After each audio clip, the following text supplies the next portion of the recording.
Olá, continuando a nossa programação, nós vamos agora para a sétima aula, falar sobre um pouco a fisiologia do sistema digestório.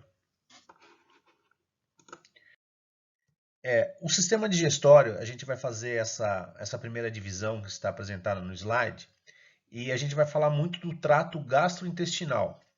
E esse trato gastrointestinal, ele é formado por praticamente todos os órgãos que compõem o sistema digestório, que é a boca, faringe, esôfago, estômago, intestino delgado e intestino grosso.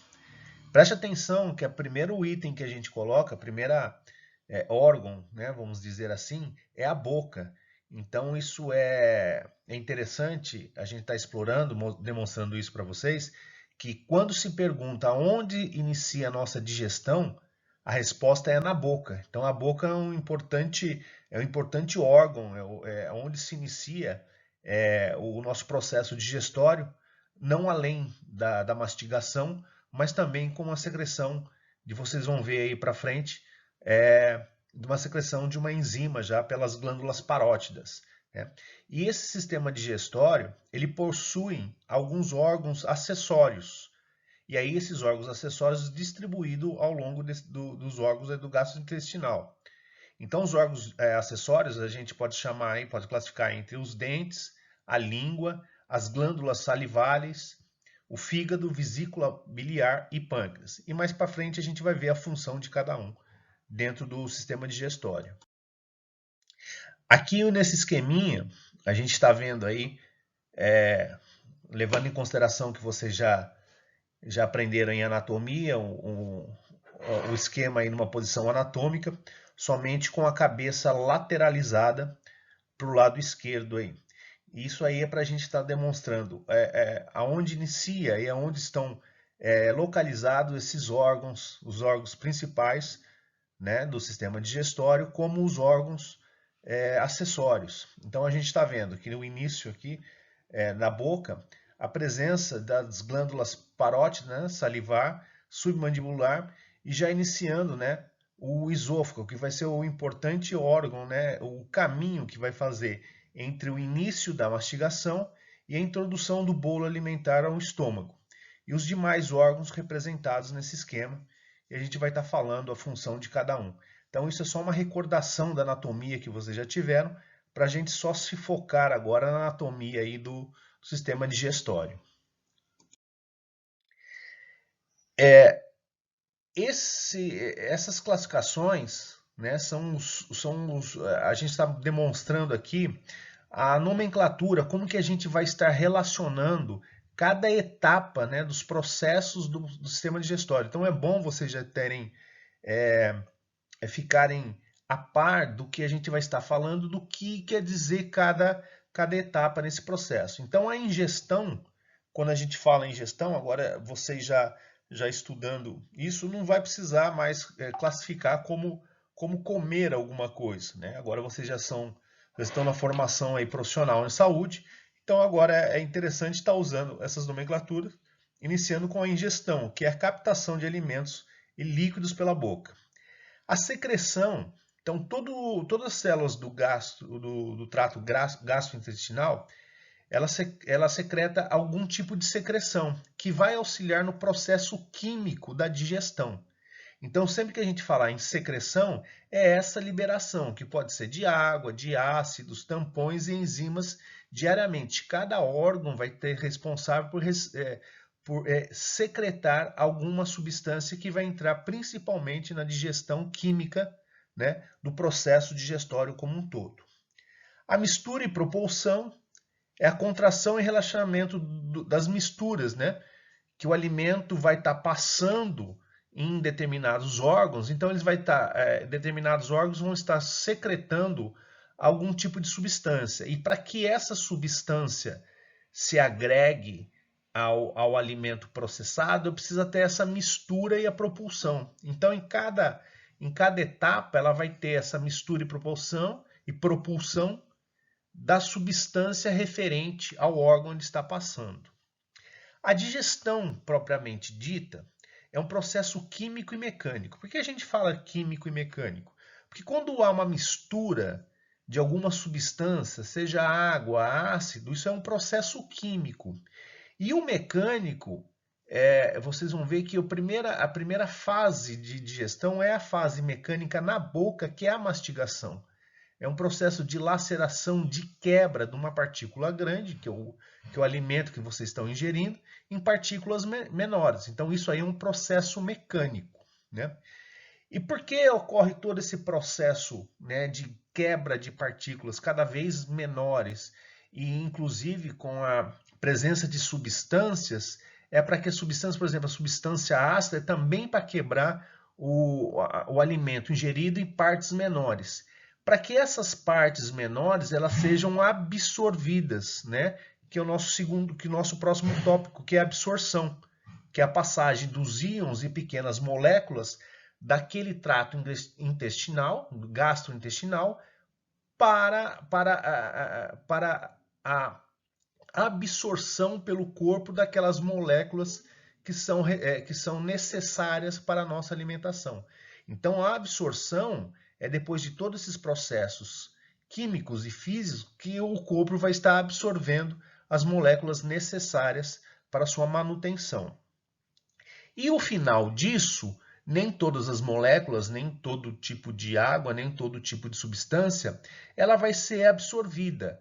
Ela vai ser, de alguma maneira, rejeitada, não vai ter uma necessidade disso que foi processado. E aí a gente chega na última etapa, né, do processo, que é a defecação, que é a eliminação de todos os resíduos, substâncias que não foram digeridas, bactérias, enfim, tudo o que não foi aproveitado pelo corpo humano no processo digestório. Isso aqui é só para citar como que o trato gastrointestinal ele é formado embriologicamente. Ele tem uma túnica. Túnica é uma pequena camada que recobre todo o sistema gastrointestinal. Então, ela pode ser chamada uma túnica mucosa, que é a membrana mais interna do trato gastrointestinal, né? Que fica mais internamente, mais na parte interior do trato gastrointestinal. Aí depois, do interior para o exterior, nós temos a submucosa. Essa submucosa é onde estão ligados todos os vasos, tanto sanguíneos como linfáticos. Lembra que a gente precisa, lá na aula que a gente teve de sistema respiratório, que a gente precisa, todo o organismo precisa tanto de respiratório como circulação, que precisa daquela grande circulação, alimentando oxigênio, trocando pelo gás carbônico, né? Captando o gás carbônico, deixando o oxigênio. Então, essa troca vai no trato gastrointestinal vai ocorrer na tela submucosa, aonde eu tenho os vasos sanguíneos e linfáticos. Na sequência, a gente tem a túnica muscular, aonde a gente vai ter no trato gastrointestinal a presença de uma camada muscular lisa e estriada. Vocês já tiveram isso também no sistema muscular, a explicação do que seria lisa e estriada. Eles são uma musculatura de ordem involuntária. Vocês sabem também, já estudaram de forma involuntária. Então, vocês, como de forma involuntária, é uma ação muscular que não depende da vontade do indivíduo. Vocês vão ver que no mecanismo da digestão, o bolo alimentar, toda a sequência, ela é formada por movimentos constantes, sem o ato volitivo, sem a vontade da pessoa. Ele por si só corre. Por quê? Porque tem a presença desse tipo de músculo, que vocês já estudaram também. E a túnica serosa e o peritônio é a camada mais externa do trato gastrointestinal. É a camada, ela secreta um líquido seroso, né, para facilitar o deslize dos órgãos um sobre o outro. Né? Naquele esqueminha que a gente viu no desenho, todo órgão, né, dentro da caixa, dentro do abdômen, um está sobre o outro. Então, para não ter esse atrito, né, como tem esse atrito, eu preciso de alguma coisa que facilite o deslize, o atrito entre eles. E isso é feito pela túnica serosa e o peritônio. E o aumento maior é uma capa de gordura, é a primeira capa de gordura que a gente vê que recobre todo o intestino, o colo transverso e o intestino delgado.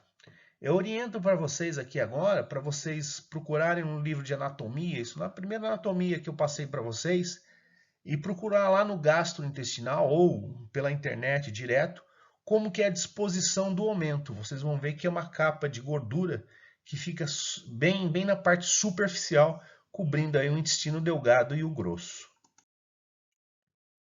Bom, e aqui falando um pouquinho de cada órgão e cada responsabilidade dos órgãos acessórios, né, que a gente tem no trato gastrointestinal, começando pela boca. Então a boca ela é composta pelos lábios, que é a parte, o lábio a gente classifica como essa parte mais exterior, né, da boca. Ela é recoberta por fora por mucosa, ela é recoberta por dentro por pele e internamente, vou passar a minha língua aqui para vocês entenderem o que é internamente. Essa parte toda interna é uma mucosa, né? Como a bochecha também internamente, vocês podem passar a língua por dentro, essa parte mais lisa é a mucosa. E ela auxilia, né, a manter o alimento entre os dentes superiores e inferiores. Elas fazem uma contração para manter o alimento entre os dentes, né? E aí vocês têm o palato duro. Agora a gente não fala mais o céu da boca. A gente fala sobre o palato. E ele é o palato duro e o palato mole. E esses, tanto o palato duro como o palato mole, o palato duro ele é duro porque ele é composto. Vocês também podem ver, já tiveram isso na anatomia, lá nos ossos do crânio. Vocês vão ver o osso aí do palato duro. Já na parte mais interna tem o palato mole, que ele é formado por uma parte muscular. Essa parte do palato mole, ele vai dar sequência à úvula. Também a gente já não vai falar a partir de agora, né, a famosa campainha. Não, agora vocês já aprenderam que essa campainha, aí uma forma mais corriqueira de estar falando, menos científica, é a úvula, né? E um órgão bastante interessante na composição da boca é a língua, né? Ela forma o assoalho, né, da parte inferior aí da boca, e ela é importante porque no ato da mastigação é o movimento da língua, a língua é um músculo, é o movimento da língua que vai ajudar a deglutição, a mastigação e empurrar o alimento, né, para o esôfago. Então, o movimento da língua após a mastigação é que te dá a condição de empurrar, de fazer a deglutição, engolir o alimento. E aí a gente tem as glândulas salivares. No esqueminha vocês viram a presença das glândulas salivares. Elas estão mais ou menos nessa parte, né, lateral aqui da face do crânio, da cabeça. E ela já vai entrar em um processo químico, porque ela faz a liberação, né, de saliva e de uma outra substância chamada amilase salivar. Então vocês estão vendo aí que na boca a gente já encontra o processo físico, né, que seria a mastigação, e o processo químico, que as glândulas salivares vão estar produzindo tanto a saliva como a amilase salivar. Isso também já vai ajudar na degradação, na quebra, né, num processo químico para diminuir aí o tamanho do alimento ingerido. Aí continuando, a gente tem aqui um esqueminha demonstrando aí a anatomia da boca, e a classificação também é interessante vocês estar sabendo, a classificação dos... Então, continuando, eu quero que vocês só peguem, só identifiquem, né, a nomenclatura da dentição, né? Dos dentes incisivos, dos caninos, os pré-molares e os molares. Por quê? Porque cada um tem uma função no ato da mastigação. A gente vai estar explicando para frente. E aqui no esqueminha, no desenho, a gente tem aqui na parte centralizada a úvula, né? Que agora vocês sabem que não é mais a campainha. E lá por trás a gente vê duas glândulas importantes também. Elas são importantes porque elas são um grande armazenamento de células de defesa, que são as tonsilas palatinas, as conhecidas amígdalas. Então, também localizada aí no exame de boca, a gente consegue localizar e visualizar essas duas importantes, importantes componentes aí da boca, né, na função de defesa. E aqui explicando o que foi falado, a digestão da boca. Por isso que eu falei, né, da gente estar vendo aí a descrição, a identificação de cada dente, porque cada dente ele tem uma função. Por exemplo, o dente incisivo ele tem a função de cortar o alimento, né? Já o canino é de lacerar, por isso que ele é um pouco mais pontiagudo, tanto o superior como o inferior. E o pré-molar e o molar são os dentes que vão fazer a parte de mastigação propriamente dito, esmagam e trituram o alimento, né? E esse movimento da língua e a movimentação da língua, ela vai misturar, né?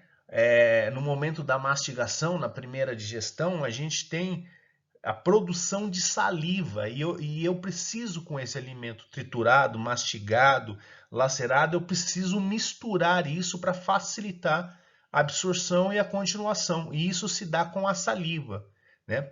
Por isso que tem importante essa mistura através da língua e a participação das glândulas submandibulares na produção da saliva. E a milase salivar, ela é a primeira substância aí de forma química. E a amilase, ela vai degradar, ela vai quebrar o amido e o glicogênio. Vai quebrar, para que quando a gente fala em quebrar em fisiologia, é porque eu preciso separar essas substâncias para depois ser reabsorvida aí ao longo do trato gastrointestinal.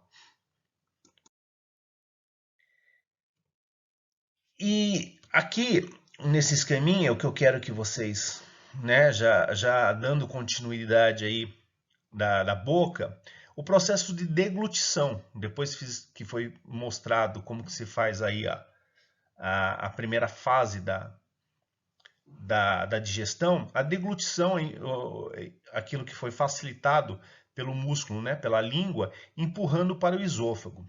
Presta atenção que o esôfago ele é um tubo colabado, ele é um tubo colado.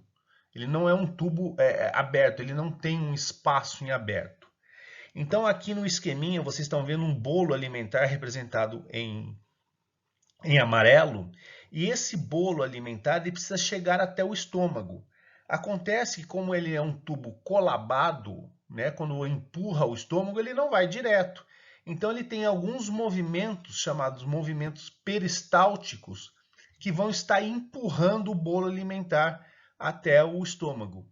E isso é de uma forma involuntária, por isso da classificação do músculo liso, né, de forma involuntária que ele relaxa a parte de cima, né, e contrai a de baixo. Aí depois ele contrai a de cima e relaxa embaixo. Então empurra o bolo e assim ele vai indo consequentemente até chegar no estômago. E o estômago, né, primeiro local onde vai ser armazenado, ele conecta o esôfago ao intestino delgado. Ele tem toda uma característica, né, quando vazio a gente consegue ver, ele tem toda a característica, ele é todo estriado. Toda essa forma do estômago é para que o alimento ele vá passando ao longo do estômago e sofrendo a ação principalmente do suco gástrico, né, liberado. O suco gástrico é um suco altamente ácido, é um ácido muito forte, para que nesse órgão, esse ácido muito forte, ele ajude a quebrar todas as partículas do alimento que estão sendo passados por ali, né? Então, quando a gente tem assim, está com fome, você tem um estímulo visual, você vê uma comida, você sente o cheiro, você tem algum estímulo que lembra, que vai te relatar algum alimento, somente esse estímulo já faz com que o aumento, né, já comece a ser a liberação desse ácido gástrico, né? Até esse ácido gástrico, liberando em grandes quantidades, sem ter o alimento, vocês já devem ter ouvido, é onde provoca aquela patologia conhecida como úlcera gástrica. O que é essa úlcera gástrica? De tanto ácido liberado, ela começa a lesionar a parede do estômago. Então começa a criar algumas feridas no parede do estômago. Então, por exemplo, por isso que não é indicado você ficar muito tempo em jejum, porque você vai sentir a fome, você vai sentir uma vontade de comer, você vai sentir o cheiro e você começa a produzir esse ácido sem ter o bolo alimentar, sem ter o alimento lá no estômago. Então, essa quantidade exacerbada, exagerada do ácido sem a presença do bolo alimentar, ele pode ocasionar também um problema no estômago. Outra coisa importante, a pessoa em jejum começa a mastigar, né, a mascar chiclete. Então, o estímulo em fisiologia, né, já foi explicado para vocês, que tem um estímulo positivo e negativo. Imagine com fome, você começa a mascar o chiclete, você começa a fazer a ação fisiológica de mastigação. Consequentemente, você começa a produzir saliva, porque o seu organismo ele não sabe que aquilo é um chiclete. Ele sabe que você está mastigando alguma coisa e você começa a engolir a saliva. Ele já está processando como isso, se isso fosse um bolo alimentar. E vai ocasionar todo o mecanismo de digestão. Então vai estar começando a engolir aquela saliva do chiclete, aquele adocicado. Então o estômago ele vai trabalhar como se fosse um alimento, vai produzir ácido. E como não tem nada, isso pode ocasionar uma lesão. Então é importante vocês também saberem a fisiologia para entender também sobre a patologia. Né? Lá na frente, quando vocês forem estudar patologia, primeiro vocês precisam saber qual que é o mecanismo correto, como que o organismo trabalha de uma forma correta. E trabalhando correto, o que vai ocasionar de forma errada produz a doença. E o pâncreas? O pâncreas é um órgão bastante importante aí no sistema digestório, onde ele tem a função de liberar, né, na sua porção exócrina, né, ele libera o suco pancreático direto no sistema digestório, como na sua porção endócrina, ele produz dois hormônios bastante importantes aí no sistema digestório. Na porção exócrina, ele libera o suco pancreático direto no sistema digestório, né? Esse suco pancreático também vai auxiliar na digestão. Já na sua porção endócrina, ele libera aqueles dois importantes hormônios, né, que vão entrar também na constituição aí do sistema digestório, que é a insulina e o glucagon. A insulina é um importante hormônio que ele vai ocasionar a diminuição da glicose. O que isso quer dizer? Quando a gente faz alguma ingesta de algum alimento, o nosso organismo tende a aumentar a glicose. Eu estou absorvendo muito açúcar. Qualquer alimento vai ser quebrado para separar o seu açúcar. E esse açúcar, né, para ele ser contrabalanceado, né, dentro do organismo, eu preciso ter uma atuação para quebrar esse açúcar, para ele ser absorvido. E quem faz isso é a insulina.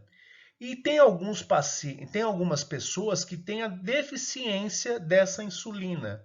Ou ele pode estar produzindo insulina de menos, ou ele pode não estar produzindo a insulina.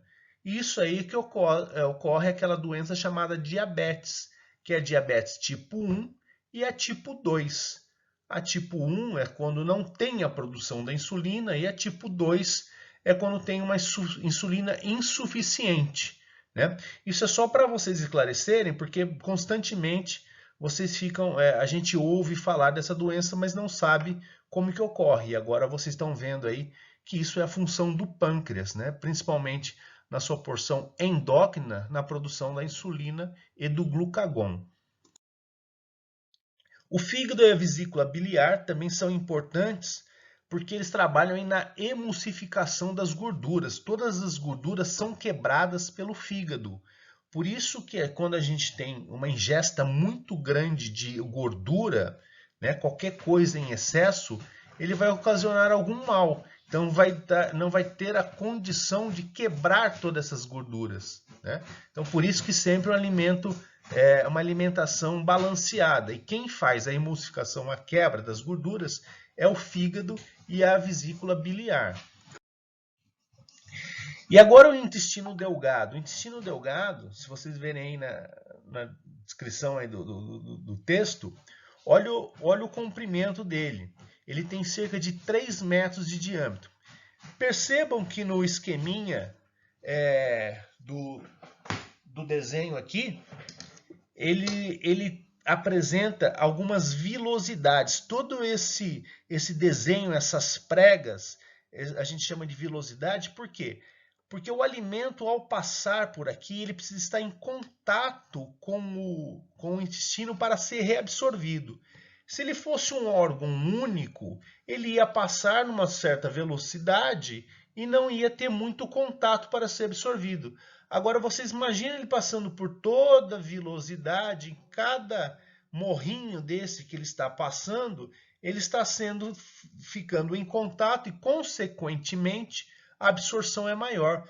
Por isso que ele tem esse desenho aí, essas vilosidades presente aí, e também num comprimento muito grande. Ele vai estar sendo absorvido ao longo de 3 metros. Vocês imaginam, ele está absorvido ao longo de 3 metros, e em cada porção ele sobe e desce nesse morrinho, que são as vilosidades do intestino delgado. E o intestino grosso, né, que é a porção final, né, vocês também já viram isso aí na anatomia, que é a porção final, né, do sistema digestório, e ele não secreta nenhuma enzima, somente muco, tá? Ele tem bactérias, né? Nessa porção tem bastante bactérias, mas são bactérias que fazem a simbiose. Simbiose quer dizer que é uma presença de um outro organismo e ele não vai atuar de forma patológica, ele é necessário, essas bactérias são necessárias, é uma bactéria, é uma flora normal que vai auxiliar no intestino grosso. Né? Por isso que tem alguns alimentos que a gente vê a presença daqueles lactobacilos. Essas são as bactérias presentes no intestino grosso para fazer aí a correta absorção. E ele é um local que ele faz muita absorção de água, íons e vitaminas, né? E ao longo desse trato, né, nesse finalzinho do trato gastrointestinal, quando não vai estar sendo mais absorvido, é aquilo que vai estar sendo secretado. É aí que vai ter a formação das fezes, né? E aí, na formação das fezes, no trato final do intestino grosso, eu possuo uma musculatura específica já voluntária, né? Por isso que o ato da dor de barriga ela é voluntária. A gente consegue prender a dor de barriga até um certo momento, porque isso aí é um final voluntário, tanto para você estar prendendo, como no ato de defecação você está eliminando essas fezes. De uma maneira bem sucinta, passando por todas as fases do sistema digestório, né, eu aconselho a vocês darem uma olhadinha ao estudar a fisiologia do sistema digestório, ter junto um atlas de anatomia, que facilita vocês estarem relembrando o que vocês já viram em anatomia, agora colocando as funções, a fisiologia do trato gastrointestinal e do sistema digestório. Fica aí o meu e-mail para nesse estudo vocês tirarem todas as dúvidas e encaminharem para mim. Obrigado e a gente vai dando sequência às nossas aulas.